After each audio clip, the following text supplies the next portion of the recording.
सुनो जी, घर के काम करते करते मैं थक जाती हूँ। एक पल आराम नहीं मिलता। सुबह आपके रहते ही मम्मी जी और पापा जी को नाश्ता देती हूँ, फिर टिफ़िन बांधकर आपको देती हूँ। आप ऑफिस पहुँचते नहीं हैं, किधर फिर से फरमाइश शुरू हो जाती हैं। अगर ऐसा ही चलता रहा तो मैं बच्चों को लेकर मायके चली जाऊंगी, कह देती हूँ। फिर अपना और उनके खाने का इंतजाम खुद कर लेना। लड्डू बनाते हुए सोनी अपने पति अजीत से कहती है तो अजीत बोला, लड्डू बना रही हो तो मीठा बोलो। ऐसा क्या हो गया कि मैं दफ्तर से आया नहीं कि तुम अपनी शिकायतों का टोकरा खोलकर बैठ गई। और काम अगर ज़्यादा हो गया है तो एक और काम वाली लगा लो, ज़्यादा से ज़्यादा 3-4 हज़ार लेगी। सोनी बोली, फिर खर्चा नहीं बढ़ेगा। अजीत बोला, तुम अपने फिजूल खर्चे कम कर लेना, पर मुझे ये परेशानी मत बताया करो। अगर उनके लिए कोई दूसरा इंतजाम होता तो मैं तुम्हारे कहने से पहले कर देता। मुझे भी कोई शौक नहीं है रोज के प्रवचन सुनने का जिसका कोई फायदा ना हो। इतना कहकर अजीत नहाने चला गया। अजीत के जाते ही सोनी की सास कामनी जी आई और बोली, बहू, जब तुम इस घर में आई थी तो मैंने सोचा था कि मेरा बेटा हमारे साथ उठता बैठता नहीं है। तुम्हारे साथ रहकर शायद उसके मन में दया की भावना जागेगी, पर तुम तो उसे और हमारे खिलाफ कर रही हो। आखिर इस घर में मैंने तुम्हें क्या कमी होने दी? कल तक ये घर और बेटा सब मेरा था। मैं इस घर की महारानी से कम नहीं थी, पर सब कुछ मैंने तुम्हारे हाथों में सौंप दिया। तुमने ये कैसा सिला दिया? आखिर हम कौन सी फरमाइश तुमसे करते हैं? तो सोनी बोली, मम्मी जी, मेरा मुंह मत खुलवाइए। बोल तो आप ऐसे रही हैं जैसे किसी राजमहल की महारानी थी। अरे ये घर, सामान और जिम्मेदारियों के बोझ के अलावा आपने और क्या दिया? और क्या मैं गलत कह रही हूँ? इनके ऑफिस जाते ही आप दोनों चाय की फरमाइश नहीं करते। पता है दूध का भाव क्या हो गया है? ऊपर से कामवाली कहती है पगार बढ़ा दो। आपके बेटे ने पैसे छापने की मशीन नहीं खोल रखी है। इतना कहते हुए लड्डुओं का डब्बा लेकर वो कमरे में चली गई। निराश कामिनी जी कमरे में लौटी तो उनके पति सुरेंद्र बाबू बोले, क्यों अपनी रोज रोज बेइज्जती करवाती हो? मान क्यों नहीं लेती कि जो घर और बेटा पहले तुम्हारा था वो अब किसी और का हो चुका है। कल तक तुम घर की भले ही महारानी होगी, पर आज छोड़ो वो सब। कहते हुए मेरी जीभ साथ नहीं देती है। हमारी औकात इस घर में क्या है ये तुम भी जानती हो। चुपचाप राम का नाम लो और विनती करो उनसे कि अब हमें इस संसार से मुक्त करें।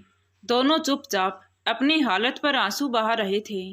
अगले दिन अजीत किसी काम से शहर से बाहर गए। बच्चों ने पिज़्ज़ा खाएंगे की फरमाइश की तो सोनी ने अपने और बच्चों के लिए पिज़्ज़ा मंगवा लिया। सास ससुर के लिए उसने खिचड़ी बनाकर रख दी।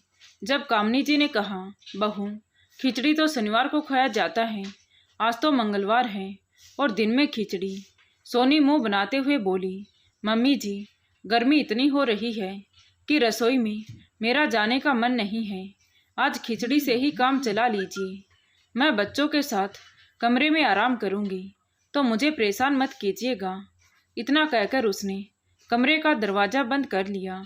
पिज़्ज़ा खाकर बच्चे खुश हो गए और वीडियो गेम खेलने लगे। सोनी के पास कुछ काम नहीं था तो वो अपनी सहेली ममता से बात करने लगी और अपने घर की हालत बताई। तो ममता बोली, तुम्हें उनसे काम निकलवाना नहीं आता? अरे कामवाली को इतने पैसे देती ही क्यों हो? तुम्हारी सास भारी काम नहीं कर सकती, पर बैठे बैठे बर्तन तो धो ही सकती है। कामवाली से दूसरे काम करवाओ, बर्तन धोना, सब्जी काटना, ये सब अपनी सास से करवाओ। बस बदले में जो भी चटपटा खाती हो थोड़ा सा उनके सामने रख दो। शाम में सोनी ममता के सुझाव पर विचार कर रही थी और मन ही मन सोच रही थी कि कहीं अगर वो ऐसा करे और सास ससुर ने विद्रोह कर दिया तो। तभी उसकी छोटी बहन रानी का फ़ोन आया। पता है दीदी, मेरी सास मुझे 1 मिनट का चैन नहीं लेने देती है। सब खाकर उठ जाते हैं, तब मुझे खाना खाने को कहती है। अगर फरमाइश पूरी ना करो तो मेरी शिकायतें इनसे करती है। और ये ठहरे श्रवण कुमार, तुम्हारा अच्छा है, जीजाजी तुम्हारी बात सुनते हैं और तुम्हारी सास ने भी तुम्हें कम परेशान नहीं किया होगा। न जाने ये हर सास इतनी बुरी क्यों होती हैं। बहन की तकलीफ सुनकर सोनी ने निर्णय किया कि अब तो ममता का नुस्खा अपनाना ही पड़ेगा। 2 दिन बाद जब अजीत आई तो सोनी बिल्कुल ठीक थी। जैसे ही वो दफ्तर गए तो सोनी ने माथे पर पट्टी बांधी और कामनी जी को चाय देने गई। कामनी जी ठहरी ममता की मूरत। उन्होंने पूछा, क्या हुआ बहू, क्या तबीयत खराब है? तो सोनी मुंह बनाते हुए बोली, मम्मी जी मेरा सर फटा जा रहा है। ऊपर से सपना काम वाली बोली है कि वो बर्तन नहीं धोएगी, उसके हाथ में दर्द है, वो दूसरे काम कर देगी। अब आप ही बताइए मैं कब बर्तन धोऊंगी और कब खाना बनाऊंगी? कोई नहीं जिससे मदद मांग सकूं। सुरेंद्र बाबू शंका की दृष्टि से अपनी बहू को देख रहे थे। कामनी जी बोली, ऐसा क्यों कहती हो बहू, मैंने तुम्हें बेटी से कम नहीं समझा है। चलो मैं तुम्हारी मदद करवा देती हूँ। इतना कहकर वो सोनी के साथ चली गई। रसोई में सोनी बोली, मम्मी जी आपसे बर्तन धुलवाने में अच्छा तो नहीं लगता। आप ऐसा कीजिए, नीचे बैठकर बर्तन धो लीजिए, आपको दिक्कत नहीं होगी। मैं बाम लगाकर दूसरे काम कर लेती हूँ। इतना कहकर वो अपने कमरे में आराम करने चली गई। सपना सोनी के कमरे में झाड़ू लगा रही थी। वो बोली, भाभी जी क्यों अपने सर पर पाप लेती हो? जो आपको बहुरानी बनाकर घर में लेकर आई, आप उनसे नौकरानी वाले काम करवा रही हो। तो सोनी बोली, चुपचाप जितना तुमसे कहा गया है उतना करो। बर्तन धोना और सब्जी काटना मम्मी जी कर लेंगी। तुम आज से कपड़े और झाड़ू पोछा किया करो। और हाँ, हफ्ते में 1 दिन मेरी मालिश कर दिया करो। सपना हैरानी से सोनी की तरफ देखती रही और अपना काम करती रही। दोपहर के खाने में सोनी ने पनीर की सब्जी बनाई। सास ससुर को रोटी दाल के साथ पनीर की सब्जी दी। कामनी जी देखकर खुश हो गई और सुरेंद्र बाबू से बोली, आज तो आपके पसंद की पनीर की सब्जी बनी है। चलिए लगता है बहू को हम पर दया आ गई है। सुरेंद्र बाबू कटोरी में हाथ घुमाए तो एक पनीर का टुकड़ा आया और बाकी आलू के टुकड़े थे। कामनी जी देखकर बोली, ये भी तो देखिए कि पनीर कितना महंगा हो गया है। अब सिर्फ पनीर डालकर तो सब्जी नहीं बनाई जा सकती है ना। तो सुरेंद्र बाबू बोले, ये तुम्हारे बर्तन धोने और सब्जी काटने का इनाम तो नहीं है। तो कामनी जी बोली, हे भगवान कैसी बातें कर रही हैं। अपने घर के काम को कोई ऐसे कहता है क्या? घर में शांति बनी रहे तो मैं उसके लिए कुछ भी करने को तैयार हूँ। आप बस खाना खाकर आराम कीजिए। अब तो ये रोज का हो गया था। सोनी कुछ ना कुछ बहाना करके छोटे मोटे काम कामनी जी से करवाती रहती। बेचारी कामनी जी पति को ढंग का खाना मिले इस वजह से चुपचाप सब करती जाती। ऐसा नहीं था कि वो समझ नहीं रही थी। आखिर उन्होंने अपने बाल धूप में सफ़ेद नहीं किए थे। वक्त बीतने लगा। काम की थकान कामनी जी के चेहरे पर दिखने लगी थी। एक रोज जब सोनी कमरे में सो रही थी और कामनी जी धूप में कपड़े उठा रही थी तो सुरेंद्र बाबू बहू के कमरे पर दस्तक दिया। सोनी हड़बड़ा कर आई और बोली, बाबूजी कोई अपनी बहू के दरवाजे को इस तरह पीटता है क्या? क्या तूफान आ गया था जो मुझे नींद से जगा दिया? वो बोले, बहू इतनी धूप में जो औरत कपड़े उठा रही है वो तुम्हारे पति की माँ और इस घर की मालकिन है। उसे तुमने नौकरानी बनाकर रख दिया है। अरे औरत तो ममता की मूरत होती है। फिर तुम्हें अपनी सास के साथ ऐसा व्यवहार करते हुए शर्म नहीं आई? देखो उसकी कैसी हालत हो रही है। सोनी बोली, बाबूजी मैंने उनसे नहीं कहा है कि वो अभी ही कपड़े उठा लें। अरे शाम हो जाती तब आराम से उठाती। अगर आपको इतनी ही चिंता हो रही है तो आप कर लीजिए, वैसे भी पूरे दिन पलंग ही तोड़ते हैं। इतना कहकर वो कमरे में चली गई। सुरेंद्र बाबू ने कामनी जी की मदद की और सारे कपड़े चारपाई पर रख उन्हें कमरे में ले गई और बोले, अगर तुमने मेरी बात नहीं मानी तो मैं आज से खाना पीना छोड़ दूंगा। तुम्हारी ऐसी हालत अब और नहीं देख सकता। चुपचाप से थोड़ी देर आराम करो। अगर बीमार पड़ जाओगी तो ना तो बेटा दवा खिलाने ले जाएगा और ना ही बहू 2 रोटी देगी। समझ रही हो ना मैं क्या कहना चाहता हूँ। कामनी जी चुपचाप पसीना पोंछते हुए चारपाई पर लुढ़क गई। रात हुई। बेटा खाना पीना खाकर जब मोबाइल लेकर आंगन में बैठा तो सुरेंद्र बाबू उसके पास आई और सारी बात बताई। तो अजीत बोला, क्या माँ अपने उम्र में काम नहीं करती थी? और ऐसे भी बुढ़ापे में थोड़ा बहुत काम करते रहना चाहिए। आप तो ऐसे कह रहे हैं जैसे सोनी आप लोगों को खाना पीना नहीं देती। अरे अपना घर का काम करने में क्या बुराई है? तो सुरेंद्र बाबू निराश होकर अपने कमरे में चले गए। सुरेंद्र बाबू हर तरफ से हार चुके थे कि कैसे अपनी पत्नी की परेशानियों को कम करें। तभी उनकी बेटी कविता का फ़ोन आया। सुरेंद्र बाबू ने इतने दिनों की आप बीती सब बताई और बोले, बेटा जिस पत्नी को आज तक मैंने कभी कुछ नहीं कहा, आए दिन बेटे बहू उसे खरी खोटी सुनाते हैं। मेरा सीना छलनी हो जाता है। मैं पुरुष हूँ, आंसू नहीं बहाता, पर अपनी पत्नी की ये दशा देख भी नहीं पाता हूँ। कविता ने उन्हें आश्वासन दिया और बोली, बाबूजी आप चिंता मत कीजिए। बच्चों के स्कूल में कुछ दिनों की छुट्टी होंगी तो मैं आ जाऊंगी। आकर माँ से बात करती हूँ। तब तक आप अपना और माँ का ख्याल रखिएगा। इतना कहकर कविता ने फ़ोन रख दिया। समय बीत रहा था। दिनों दिन कामनी जी का स्वास्थ्य गिर रहा था। कविता छुट्टियों में अपने मायके आई, जिसकी खबर बस सुरेंद्र बाबू को थी। जैसे ही कविता घर में आई तो उसने देखा माँ आंगन में बैठकर बर्तन धो रही थी। माँ, ये क्या कर रही हो? क्या सपना ने घर का काम करना छोड़ दिया है? और भाभी कहाँ है? भाभी, ओ भाभी। ननद की आवाज़ सुनकर सोनी हड़बड़ाकर उठी और आंगन में देखी तो ननद सास का हाथ धुलवा रही थी और बोल रही थी, माँ, भैया की शादी करके क्या अपने लिए मालकिन लाई थी या घर की बहू लाई थी जो आज ये दिन बहू देख रही हूँ?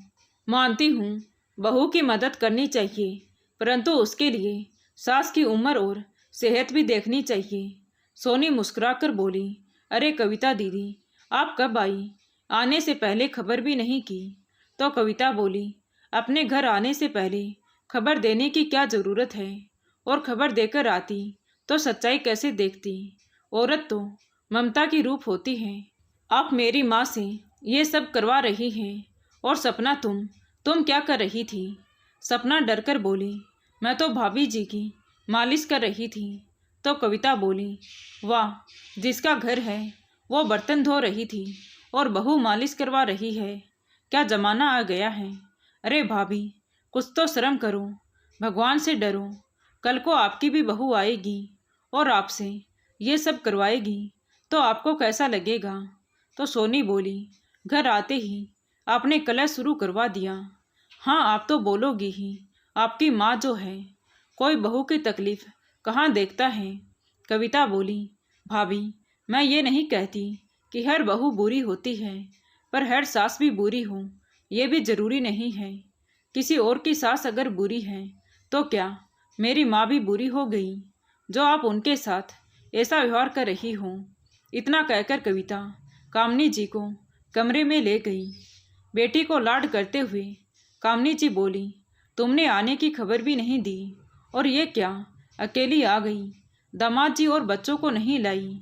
तो कविता बोली, माँ, अगर मैं तुम्हारे दामाद और बच्चों को लाती तो वो तुम्हारी ये हालत देखकर क्या सोचते? माँ, बहू की माँ बनना अच्छी बात है, परंतु बहू को अपनी मालकिन तो मत बनाओ। और बाबूजी, एक बात बताऊं, इस सब के दोषी भैया भाभी के साथ साथ आप और माँ खुद हैं। इधर सोनी ने फटाफट अजीत को फ़ोन किया। अजीत भी दफ्तर से जल्दी लौट कर आया।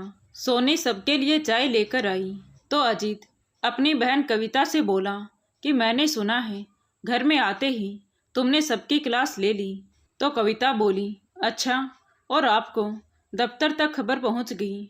फिर तो माँ की जो हालत है वो खबर भी आपको होगी, या फिर आप माँ की परेशानियों से अनजान हैं। तो अजीत बोला, तुम कहना क्या चाहती हो? कविता ने पूरी बात बताई। तो अजीत ने कहा, तो घर के कामों में अगर माँ अपनी बहू की मदद कर देती है तो तुम्हें क्या तकलीफ है? माँ बेटी की मदद करे तो मदद, और बहू की मदद करे तो गुलामी। कविता कहने लगी, मुझे शर्म आ रही है कि जब अपनी माँ की तकलीफ आप नहीं समझ पा रहे हैं तो आपकी पत्नी कैसे समझेगी? बाबूजी, आप ये भूल गए कि ये घर, ये परिवार आपने अपने दम पर खड़ा किया था। फिर आप अपने बेटे बहू की गुलामी कैसे कर सकते हैं? मेरी सास भी मेरे साथ रहती है। मेरी हिम्मत नहीं होती कि मैं उनसे कुछ भी कह सकूं, क्योंकि मैं जानती हूँ आज के बुजुर्ग भी अपने अधिकारों के प्रति सजग हैं। जब तक वो ना चाहें अपनी संपत्ति का एक टुकड़ा भी अपने बच्चों को नहीं लेने देंगे। अगर मुझे मेरा अधिकार चाहिए तो मुझे जिम्मेदारी भी तो उठानी होगी, पर यहाँ तो जिम्मेदारी उठाई नहीं जा रही है बल्कि बुजुर्गों को दी जाती है। अजीत बोला, कविता, तुम हमारे घर की शांति भंग कर रही हो। अपने घर की बात अपने घर में रखो। तो कविता बोली, नहीं, ये घर भी मेरा है और मेरा भी इस घर पर अधिकार है। तो सोनी बोली, ए भाई, असल बात जुबान पर यह कहिए कि आपको घर और संपत्ति में से हिस्सा चाहिए। तो कविता बोली, मुझे भगवान का दिया सब कुछ है, मुझे मायके की संपत्ति और घर में हिस्सा नहीं चाहिए। अगर मेरे माता पिता के साथ ऐसा व्यवहार रहा तो शायद मैं आपको पूरी संपत्ति लेने नहीं दूंगी। बेटी की बातों को सुनकर सुरेंद्र बाबू को साहस आया। उन्होंने कहा, कविता सही तो कह रही है बहू। अब तुम हमारे बारे में इतना सोचती हो तो मैं सोचता हूँ कि मैं अपनी सारी संपत्ति बेटी के नाम ही कर देता हूँ। कविता हैरान होकर सुरेंद्र बाबू की ओर देखने लगी। सोनी बोली, बाबूजी, आप ऐसा कैसे कर सकते हैं? तो सुरेंद्र बाबू बोले, हाँ बहू, क्योंकि तुम तो अपनी सास को सास नहीं नौकरानी समझती हो। फिर मैं क्यों दूं तुम्हें अपनी संपत्ति? तुम्हारा पति कमाता है और तुम तो कह रही थी कि तुम हमें पाल रही हो। ऐसा करो, अपने पति और बच्चों को लो और जाओ दूसरे घर की रानी बनो। अजीत चुपचाप था। कामनी जी बोली, बेटा, तुम कुछ नहीं बोलोगे? तो अजीत बोला, मैं सास बहू के झगड़े में नहीं पड़ना चाहता, इसीलिए आज तक मैं कभी भी दखल नहीं देता था। तो कविता बोली, भैया, अगर भाभी की बहन की सास बुरी है तो क्या हमारी माँ भी बुरी है? क्या आपने देखा कभी माँ को भाभी के साथ गलत व्यवहार करते हुए? फिर ये हमारी माँ के साथ ऐसा व्यवहार कैसे कर सकती हैं? 2-3 दिन तक घर में शांति छाई रही। कविता अपने पिता से बोली, बाबूजी, मुझ पर मेरे सास ससुर और पूरे परिवार की जिम्मेदारी है। मैं उन्हें छोड़कर यहाँ तो नहीं रह सकती। अगर आप मेरे साथ चलना चाहें तो चल सकते हैं, वरना ऐसी भी आपकी स्थिति नहीं हुई है कि आप अपने घर के फैसले नहीं ले सकते हैं। और माँ, आप रिश्तों को बचाने के लिए इतना मत झुको कि वो आपकी कमजोरी बन जाए। पिता को हौसला देकर बेटी अपनी जिम्मेदारियों को निभाने चली गई। 2 दिन बाद सुरेंद्र बाबू ने सबको इकट्ठा बुलाया। अजीत की अकड़ अभी भी कम नहीं हुई थी। सुरेंद्र बाबू एक इज्जतदार आदमी थे। समाज में अपनी इज्जत कम ना हो, इसीलिए उन्होंने एक फैसला लिया और बोले, यही पास में मैंने एक ज़मीन खरीदी है और वो मैं तुम्हारे नाम कर रहा हूँ और तुम्हें 3 महीने का वक्त दे रहा हूँ। उस पर तुम अपने लिए घर बना लो और इस घर को खाली कर दो। मेरी पूरी संपत्ति का आधा हिस्सा मैं कविता के नाम करूँगा और आधा तुम्हारे बच्चों के नाम कर दूँगा। ये मेरा आखिरी फैसला है। इतना कहकर वो कमरे में चले गए। तो बेटा बोला, माँ, ये सास बहू की लड़ाई में मुझे क्यों सज़ा मिल रही है? मैंने तो आपके साथ कभी बुरा नहीं किया। कामनी जी बोली, बेटा, तुमने बुरा तो नहीं किया, पर कभी तुमने अच्छा भी कुछ नहीं किया। आज तक मैं रिश्तों को जोड़ने के लिए बस झुकती ही आई हूँ और तुम लोगों ने उसे मेरी कमज़ोरी समझ ली। अब मैं तुम्हारी कोई मदद नहीं कर सकती हूँ, मुझे माफ़ करो। तभी सपना, काम वाली बाई बोली, माँ जी, मैं भी भाभी जी के साथ काम नहीं कर सकती। उनके साथ काम करके मैं भी कहीं ना कहीं पाप की भागीदारी बन गई हूँ। अब मैं आपके साथ आपके घर का सारा काम करूँगी। आप जो भी पगार देंगी मैं चुपचाप ले लूँगी। आखिर आपकी ही पगार से मैं पली बढ़ी हूँ। सपना का सहारा लेते हुए कामनी जी अपने कमरे में चली गई। इंसान चाहे जितनी चालें चले, पर होता वही है जो वक्त को मंजूर होता है। आखिरकार 3 महीने बाद आधे अधूरे ही घर में अजीत और सोनी को शिफ्ट होना पड़ा। अब सोनी को पैसों की बचत के लिए अपने घर का सारा काम खुद करना पड़ता था। सुरेंद्र बाबू ने सपना के पति को भी अपने घर पर काम पर लगा लिया था। अब वो बागवानी की देखभाल करता और बाहर के सारे काम भी करता। ऊपर वाले घर को भी किराए पर चढ़ा दिया तो पैसों की कोई दिक्कत नहीं थी। दोस्तों, रिश्तों को बनाने में इंसान की उम्र बीत जाती है, पर किसी एक की गलती से उन रिश्तों के तार तार हो जाते हैं। किसी घर में अगर कोई कमी है तो उससे हमें सीखना चाहिए, ना कि उसी गलती को अपने घर में दोहराएं और खुद को दोषी बनाएं। तो दोस्तों, आपको ये कहानी कैसी लगी कमेंट करके ज़रूर बताएं। कहानी अच्छी लगी हो तो प्लीज़ वीडियो को लाइक, शेयर एंड सब्सक्राइब ज़रूर करें। Thank you.